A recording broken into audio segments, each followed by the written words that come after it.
Iniciamos el estudio verso a verso del libro de Romanos.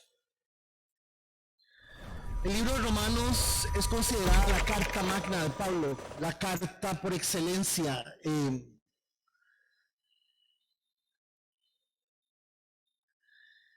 Y esta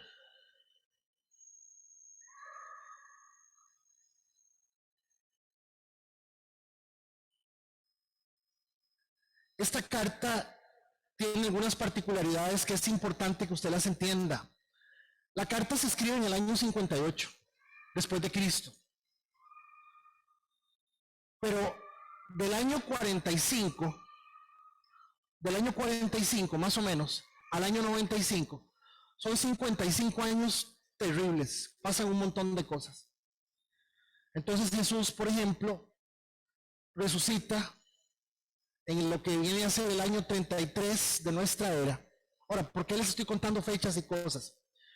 Porque la carta de Pablo a la iglesia de Romanos fue escrita sin conocer la iglesia. Pablo está allá en Corinto, y a Pablo le llega información de la iglesia de Romanos. Pero ni siquiera se sabe quién funda la iglesia de Roma, no se sabe. Se dice que la iglesia en Roma quien la funda fueron las personas que estuvieron el día de Pentecostés en Jerusalén. Quiere decir que estas personas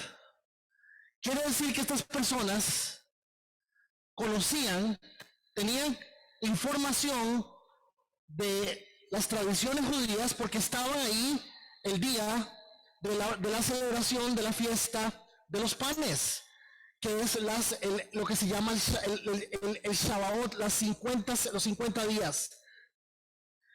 Los judíos celebran hasta el día de hoy las fiestas judías, que son 7 fiestas, y una de las fiestas es esa fiesta que celebraban exactamente 50 días después de la Pascua.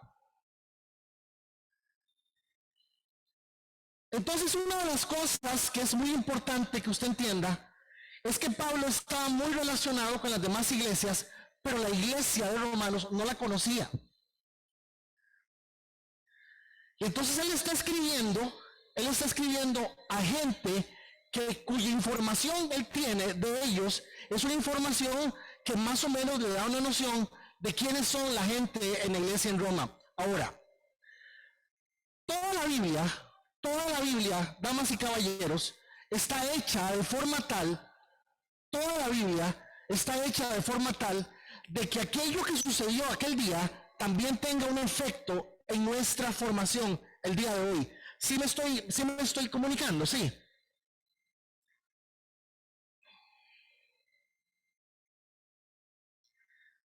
Una de las cosas que tal vez usted tiene que tener claro es que exactamente si la carta se escribe en el año 58, más o menos, minutos más, minutos menos, año 58, los acontecimientos que habían en Roma era un hervidero de muchas cosas. ¿Por qué? Porque para esos días, si bien es cierto, Roma todavía continuó siendo imperio por más años, para esos días todavía sucedía que había mucha lucha de poder entre ellos mismos.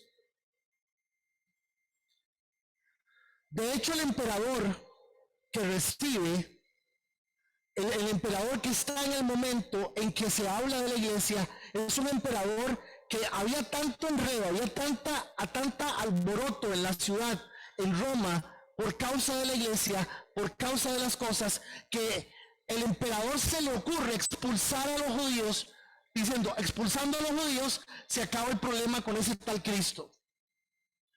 Y entonces expulsa a los judíos y ¿quiénes quedan? Los cristianos que eran gentiles. ¿Quiénes son los gentiles? Los que no eran judíos, los que no eran hebreos.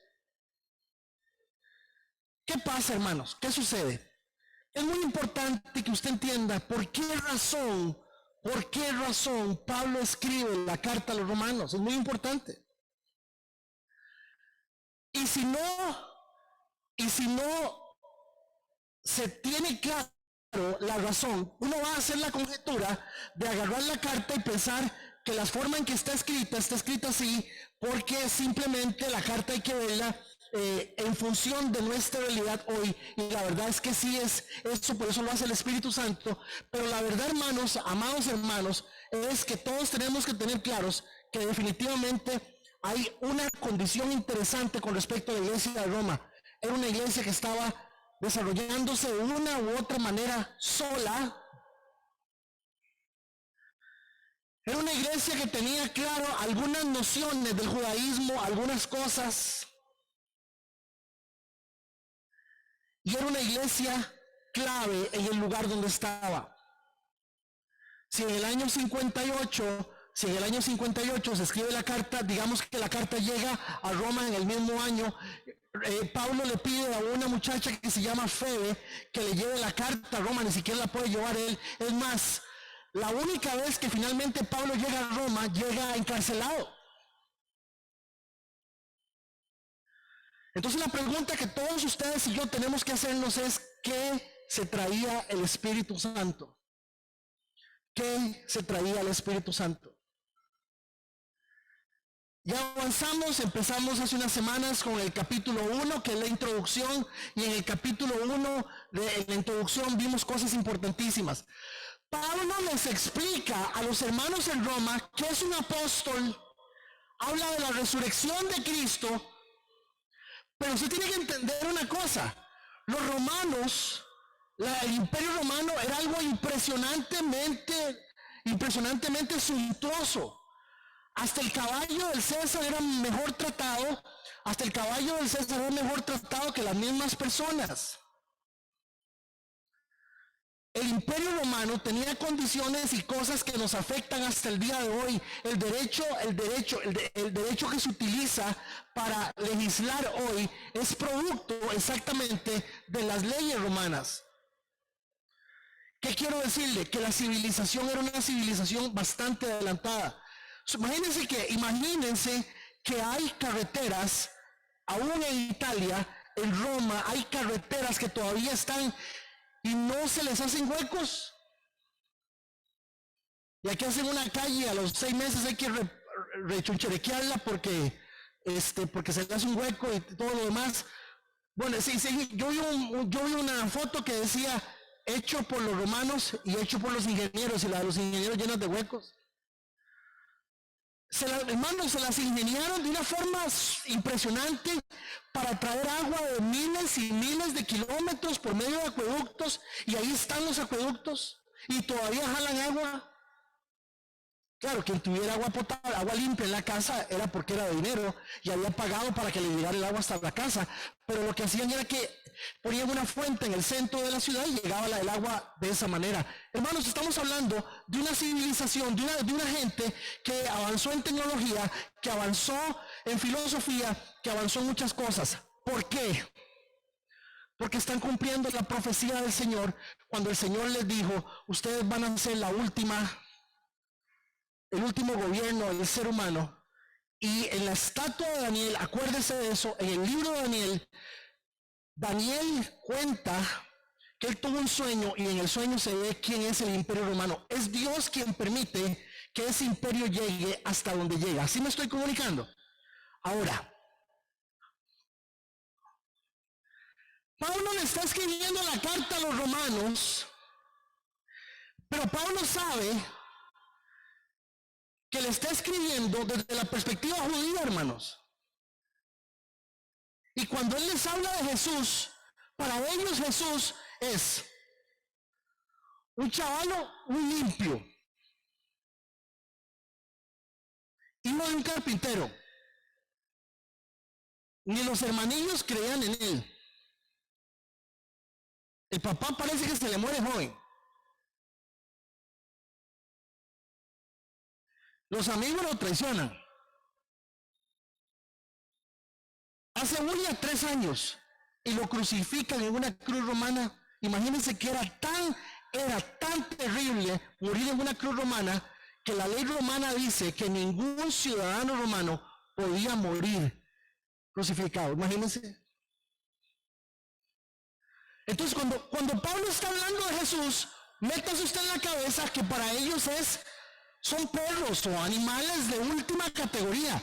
Cuando los romanos, para ellos solamente ellos eran la raza perfecta, la mejor raza, lo mejor que había. Allá por el año 68, más o menos 10 años después, el loco de Nerón se le ocurre volarle fuego a Roma, y donde le vuela fuego a Roma se para en la ventana del palacio y dice que se pone a cantar una canción ahí. Pero lo importante no es eso. Lo importante es que a partir del año 68, exactamente, con la quema de Roma, hermanos, si la carta se escribe en el 58 y eso sucede en el 68, son 10 años.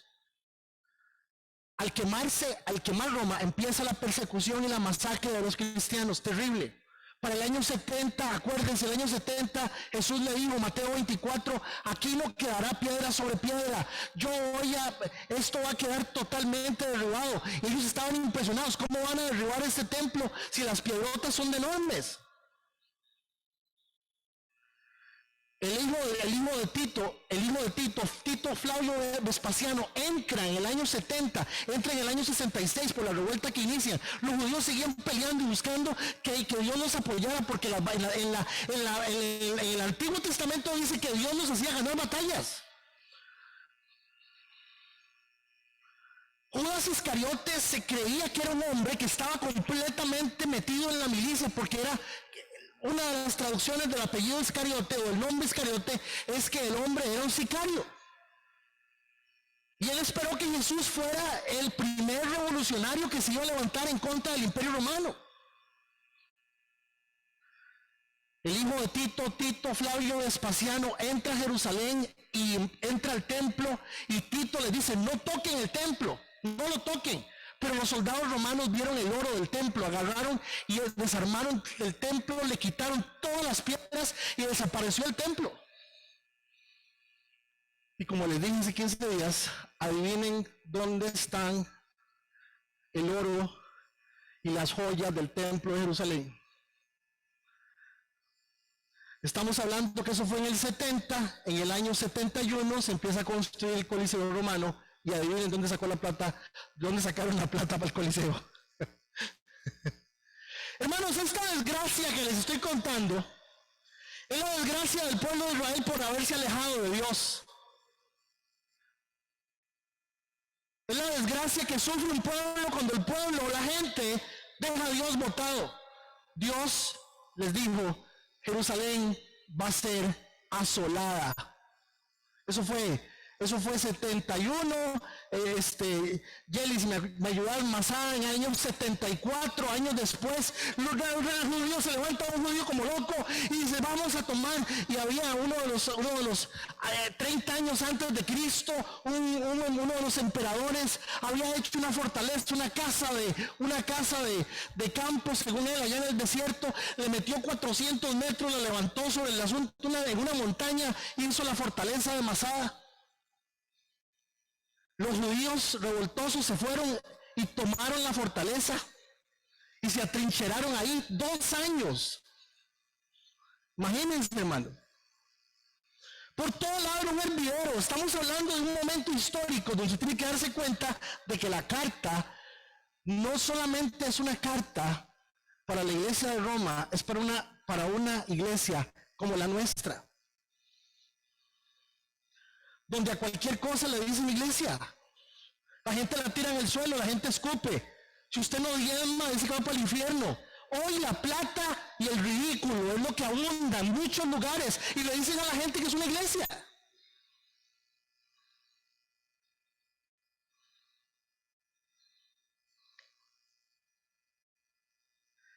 Cuando Pablo escribe la carta, Pablo tiene en mente que estos hermanos no tienen la formación completa que necesitan. Y si usted me dice a mí qué título le daríamos a la carta de Roma, la carta que le daríamos a la carta de los romanos es creyendo lo que hay que creer. ¿Quieren que les diga algo muy serio? Yo veo la carta a los romanos como un examen de nuestro propio corazón, para ver si nosotros ¿Creemos lo que Dios dice o creemos el montón de tonteras que nos han dicho por años? Hermanos, a mí no se me olvida el día que yo dije aquí que dejara de estar invocando la sangre de Cristo, porque la sangre de Cristo no es un amuleto. La sangre de Cristo no es un amuleto. No hay un solo texto bíblico que hable que la sangre de Cristo hay que invocarla, adorarla, cantarle. Y si me viene una señora, me dice, ay hermano, qué pena, vea cómo me llegó eso que dijo, pero es que, ¿cómo usted va a decir que la sangre? Yo no estoy menospreciando la sangre de Cristo. Lo que le estoy diciendo es que la sangre de Cristo nos limpia de pecado hasta el día de hoy. Pero yo no puedo cubrir a Cristo con la sangre de Cristo porque eso es imposible, eso es brujería. Macuá, vudú. ¿Me estoy comunicando? Capítulo 1, Pablo les dice, vean, hay que dar fruto. El fruto tiene que ser fruto de Dios. En el capítulo 1, Pablo les dice, yo soy un apóstol. La palabra que usa Pablo para decir apóstol no es la palabra que usan los apóstoles de hoy. Los apóstoles de hoy, la palabra que usan es enviado. La palabra que usa Pablo como apóstol es doulos, que es servidor. Es la palabra que él originalmente utiliza, diciendo, yo soy el servidor del Señor. Y Pablo les dice al principio de la carta, él les dice, yo soy el servidor y yo soy un apóstol. A mí me hace mucha gracia porque él muy sutilmente en 3 palabras les dice, voy a hablarles de Jesús y de su resurrección. ¿Se imagina lo que era en ese sentido? Hermanos, el Espíritu Santo está en un lugar donde la gente es sincera y genuina. Usted me pregunta a mí, ¿cuál es la primera manifestación del Espíritu Santo? Que el Espíritu Santo está en un lugar. La primera manifestación es que la gente entiende, según la Biblia.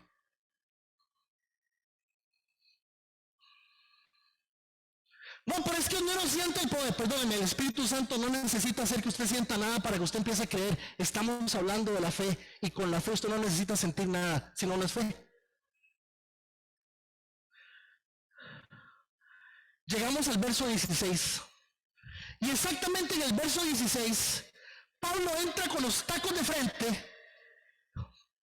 Y yo creo, mis hermanos, que Pablo tiene alguna información que le dieron. Él tiene una preconcepción. Pablo conoce información que le dieron.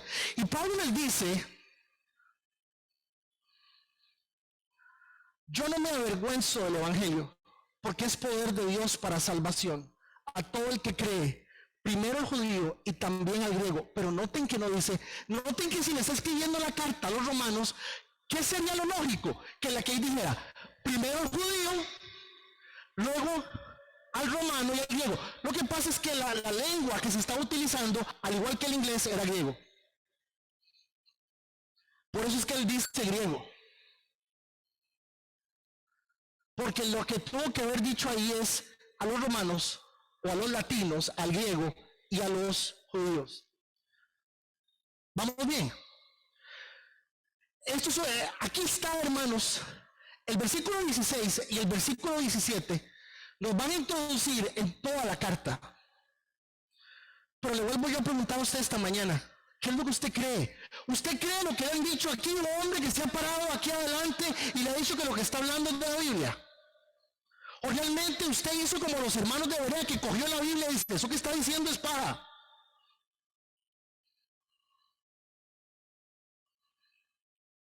Porque una persona se pare con la Biblia adelante no significa que lo que esté diciendo sea palabra de Dios. La palabra de Dios, la Biblia se utiliza hasta para sacarle plata a la gente.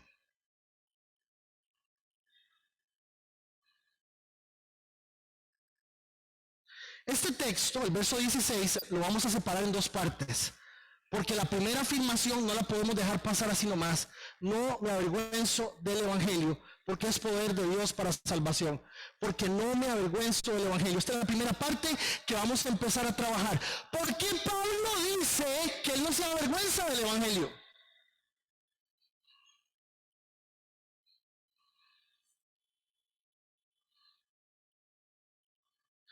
La primera razón por la cual lo afirma es porque si hay gente que se va a avergonzar del evangelio, porque si hay gente que las legiones romanas caminaban con una estatua de César, andaban en andas, andaban con una imagen de César,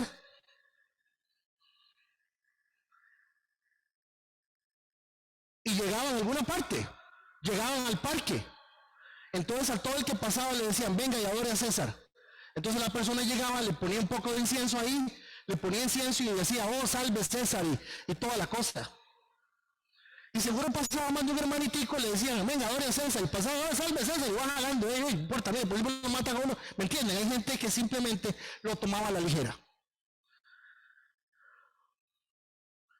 Pero por favor tenga en mente que siempre que Pablo se está refiriendo a Jesús, en la mente de la mayoría de los romanos, no los romanos de la iglesia, se está refiriendo a un hombre derrotado, a un hombre fracasado. Hablar de Jesús era hablar de un judío en las peores condiciones que había.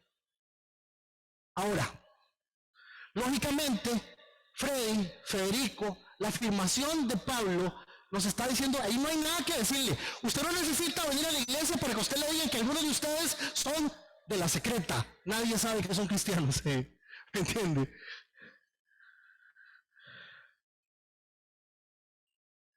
O sea, la primera lección que Pablo nos está dando y que no necesitamos usted no tiene que ir a la iglesia para que usted entienda que es posible que algunos tengamos doble vida y nos dé vergüenza abrir la boca y decir yo creo en el Dios de la Biblia.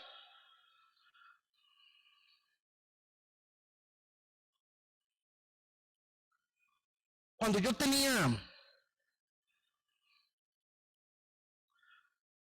a ver, yo tuve que haber tenido 16 años en noveno, pero me quedé, entonces estaba 17 en noveno, pero me volví a quedar, entonces estaba en cuarto año de 18. Mi mamá, no es una cosa terrible, esto que está viendo aquí de parte del gordo es un milagro, hermano, eso es un milagro.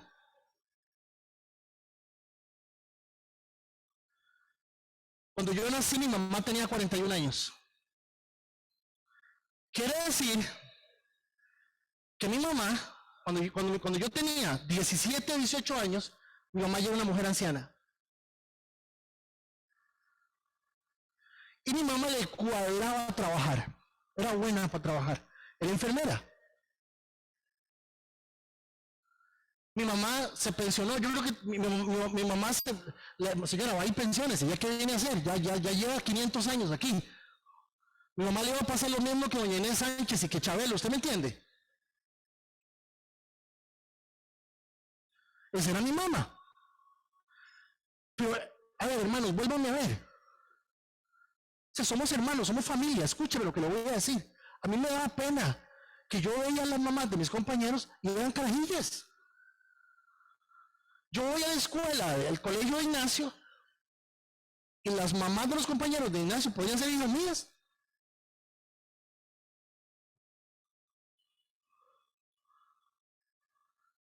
A mí me daba vergüenza que mi mamá llegara al colegio porque mamá se veía muy mayor.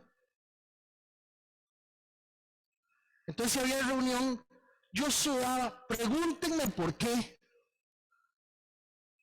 Por baboso, por bruto, por vivo, quién sabe. Pero sí me estoy, hermanos, sí me estoy dando a entender que yo pasaba un momento de incomodidad por el tema simplemente de que mi mamá era una persona mayor.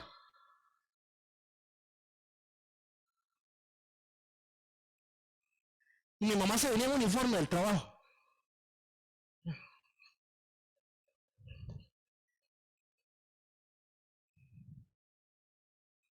¿Es su mamá o su abuelita?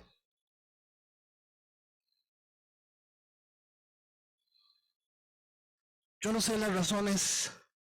Se me iría toda la tarde dándole las razones de las cosas que a ustedes les dan vergüenza, hermanos. Y a algunos de ustedes les dan vergüenza cosas que de verdad son, ya lo vamos a ver. Pero la Biblia dice que hay gente que se avergüenza del Evangelio. Y aquí está, si usted quiere que le diga algo, empiece por empezar a echar para el saco suyo, que algunos de nosotros simplemente,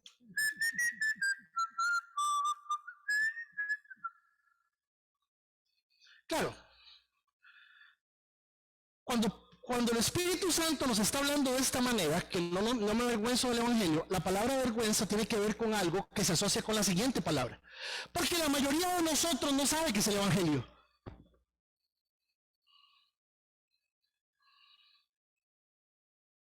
Pensamos en Jesús y María, la resurrección y la muerte.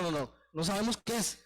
Si supiéramos qué es, ¿por qué? Porque Pablo dice, el Evangelio del Señor es poder de Dios para salvación. Y depende de donde usted ubique el Evangelio en su vida y ubique el Evangelio en su salvación, usted se va a dar cuenta de por qué Pablo está diciendo que algunos de nosotros nos metemos en la cabeza las ideas de que qué color, qué vergüenza. Avanzo.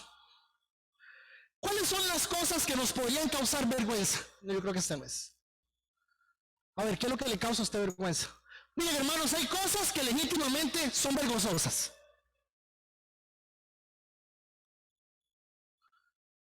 Si usted está en la casa de otra persona y tiene una diferencia con su esposa, con su mujer, con su señora, o quiera usted verlo, y usted está en la casa de alguien más y usted hace un berrinche, eso da vergüenza. Miren el ejemplo, no tengo otro, porque son miles de miles. Usted no puede llegar a la casa de nadie, ordenar, ni poner, ni quitar, ni hacer nada. Usted no puede, es vergonzoso.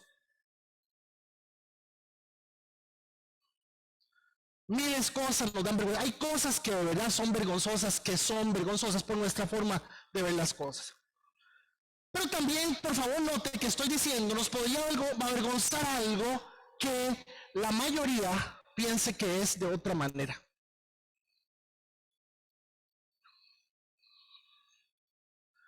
Si usted se va a San José, el día del orgullo gay, y usted entra a San José y hay un desfile de orgullo gay, adivine quién se va a sentir mal. De la gallina entre zorros, hermanos, usted.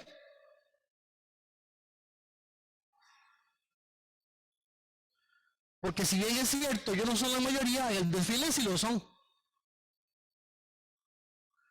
Entonces, dice el libro de Deuteronomio, tenga cuidado de seguir la mayoría, tenga cuidado, porque cuando seguimos la mayoría, no siempre la mayoría está en lo correcto. Vea, ¿qué más es vergonzoso? Es vergonzoso externar o manifestar mi punto de vista de forma pública y abierta.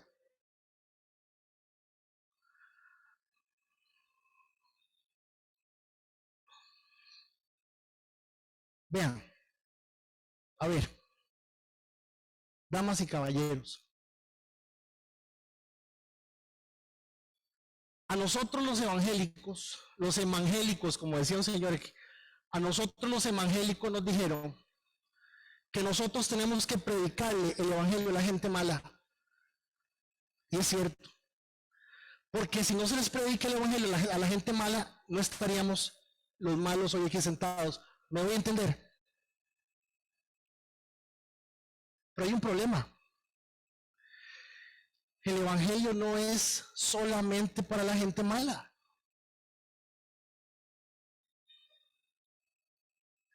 Hermanos, el evangelio está puesto para que nosotros aprendamos a vivir en esta tierra. A mí me hace mucha gracia porque la gente miren, brincan y hacen, sudan y hacen y para acá y para allá y usted los ve y gente que no dice pero ni puchis.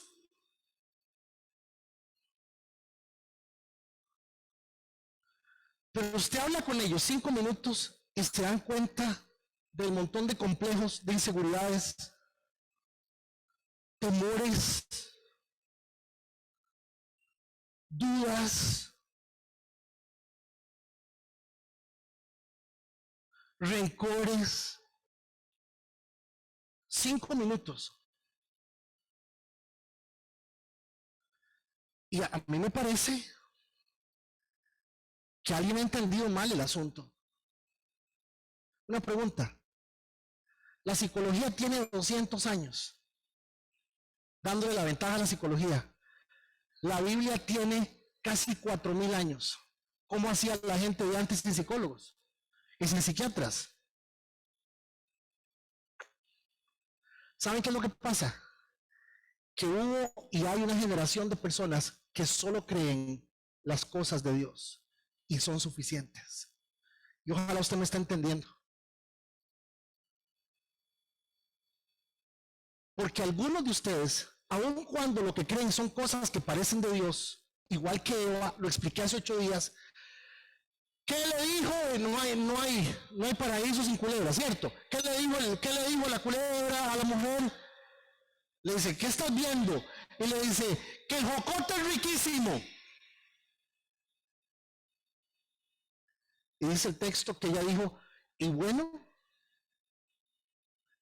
a la vista y para comer. Y adivinen qué escogió la señora. ¿Qué escogió la señora? Lo bueno, muy bien.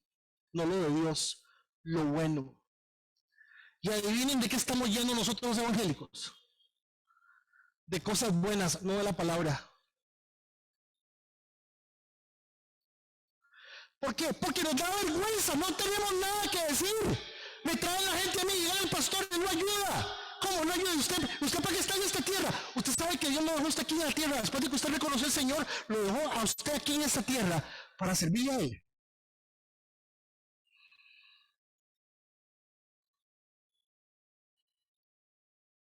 Somos la generación más egoísta que ha existido sobre la faz de la tierra como iglesia. Somos bastante egoístas. Primero yo, segundo yo y tercero yo. Entonces, a ver, cuando Pablo habla de vergüenza, damas y caballeros, cuando Pablo habla de vergüenza, Pablo está hablando de cosas que él conoce. Mire, por ejemplo, voy a explicar. Pablo fue expulsado de Filipo, invitado a salir a patadas de Filipo, apresado en Tesalónica. A Pablo lo sacaron en una canasta por una ventana gigante en Damasco, escoltado a la salida de Berea, burlado e insultado en Atenas, tratado como un imbécil en Corinto y apedreado en Listra. Una pregunta, cuando Pablo habla de vergüenza, imagínense que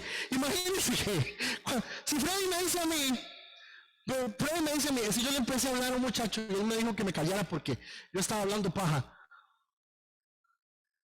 yo le digo a Freddy, no te pongas a discutir con nadie, óbvielo. Hermanos, cuando usted ve cuando usted este deséxito de Pablo, cuando usted ve eso, ¿qué le diría usted a Pablo? Pablito, ¿por qué no se consigue otro brete?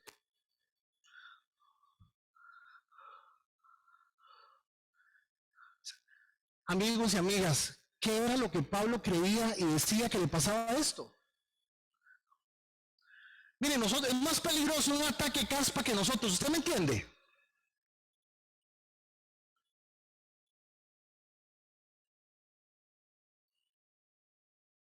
Sí, es más peligrosa.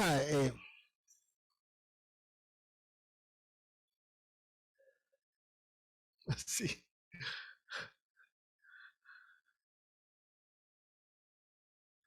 Hermanos, por favor, les dejé eso en pantalla. Díganme, ¿qué es lo que Pablo decía y hacía? ¿Qué es lo que Pablo creía que le pasaba a esto?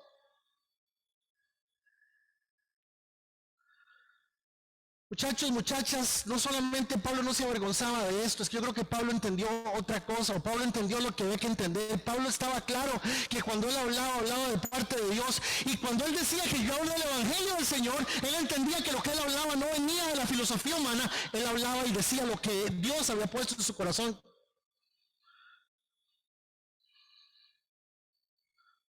Él nunca se avergonzó de lo que él creía y entendía, no podía avergonzarse, porque él sabía que era Dios mismo quien se lo estaba enseñando. Ahora, a ver, como decía Pablo, eh, mis hermanos, usted cree que si el Evangelio fuese lo que hoy nosotros decimos que es,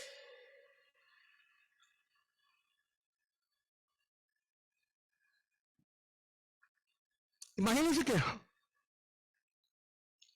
Imagínense que hoy se predica un Dios tan chiquitico, que hay que decirle a la gente que Dios lo va a bendecir, que Dios le va a dar casa, carro. Si usted diezma, Dios le va a dar un carro eléctrico. Si usted ofrenda y tal bien, y usted va a ver, van a salir de problemas yo tengo que ofrecerles a ustedes lo que el mundo les ofrece para que ustedes crean en Dios. ¿Usted creen que ese es el evangelio que Pablo estaba predicando? No.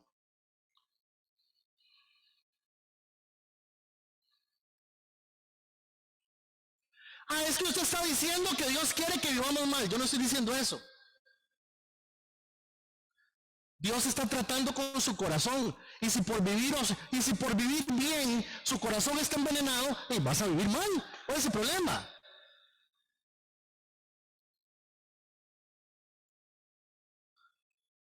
No vimos en Santiago hace 2 meses que Santiago le decía a los ricos: ricos, ustedes se van a poder ir con su oro.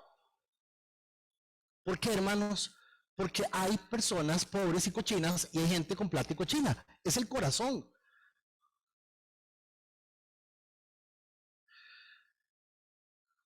Entonces Pablo no se avergüenza del evangelio, porque el evangelio no es una filosofía religiosa, ni un consejo de un psicólogo, ni una idea que un psicólogo o un filósofo le pueda dar a usted. No es eso. La palabra de Dios tiene el poder del Espíritu Santo detrás de ella. El problema es que Gabriel y Federico no creen en la palabra de Dios.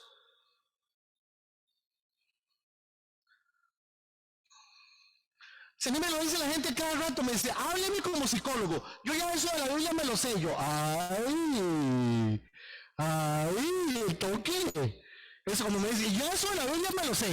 Yo, qué maneras. Qué maneras.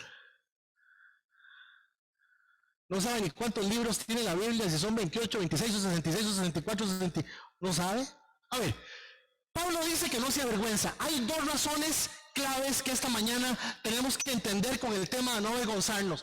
Pablo está citando a Jesús claramente. Pablo les está diciendo a los romanos: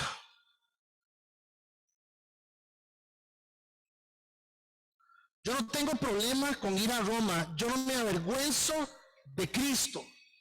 Y una de las razones por las cuales Pablo no se avergüenza de eso es porque está citando al Señor.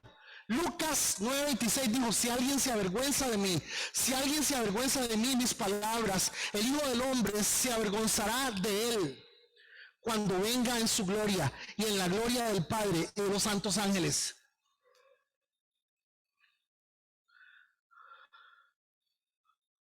Pero yo usted lo ha visto salir ahí, de ahí de la iglesia metálica. Es decir, pues es que es la olla que es la olla que me sigue, qué pereza. Hay que acompañarla a la olla, porque si no.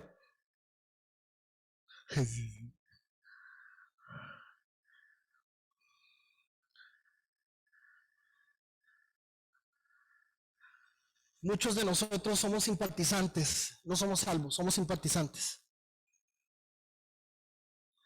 Y hemos sido simpatizantes por años. La salvación es otra cosa, eso lo vamos a ver de hoy en 8.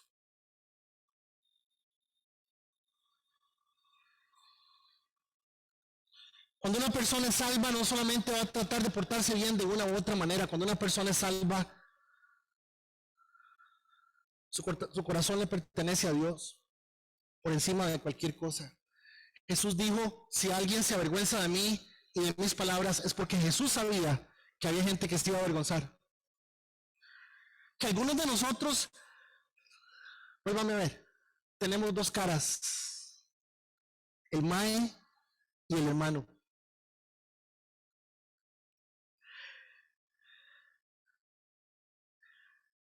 Jesús dijo: y a cualquiera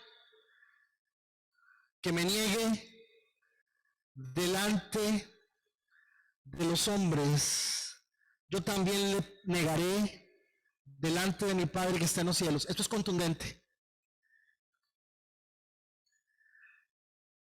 Jesús no está hablando de simplemente la negación como la negación. Jesús está hablando de la gente que conmigo no es.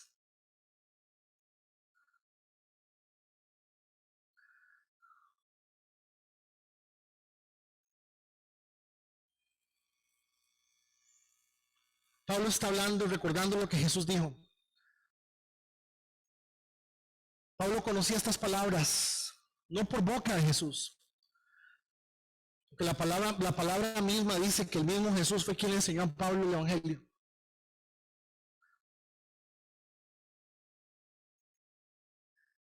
Hermanos, por años, yo vengo de la generación del 75, la generación del 75, donde muchos de ustedes ni siquiera habían nacido.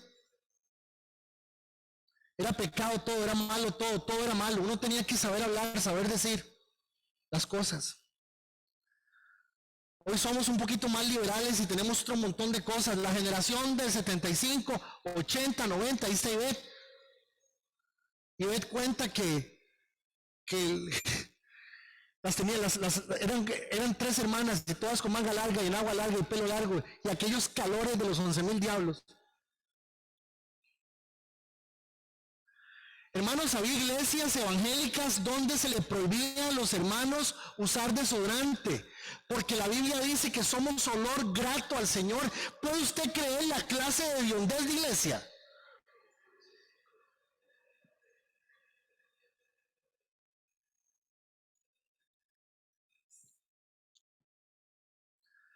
Hay iglesias donde sientan a los hombres de un lado y a las mujeres del otro. Hermanos, nos hemos metido en una cantidad de cosas simplemente por no querer poner nuestra vida y reconocer que muchos de nosotros no somos salvos, y no somos católicos tampoco, no nos gusta ser católicos. Nos interesa a Dios, pero usted no se puede inventar su propia forma de Dios.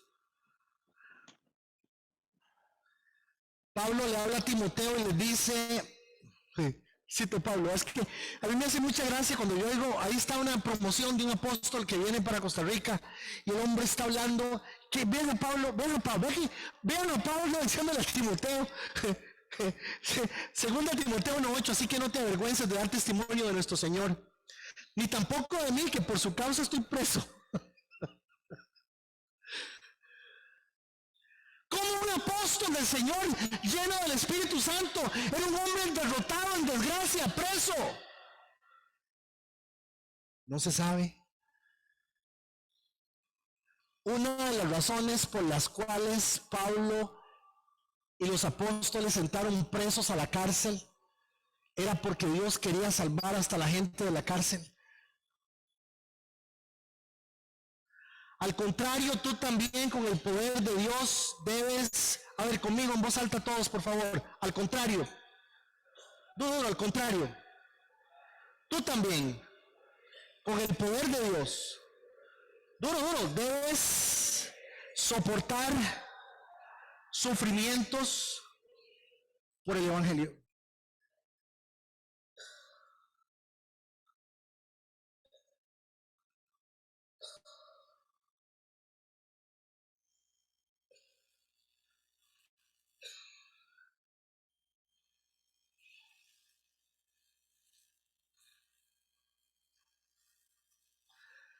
¿Por qué?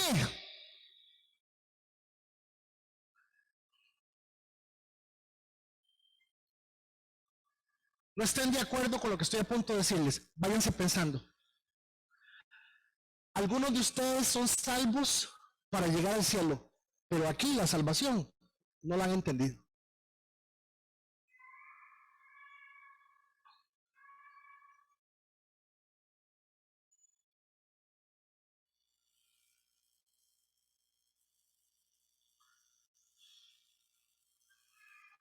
Y yo creo que sí van a llegar al cielo. Pero ustedes y yo tenemos que entender que la salvación empieza aquí.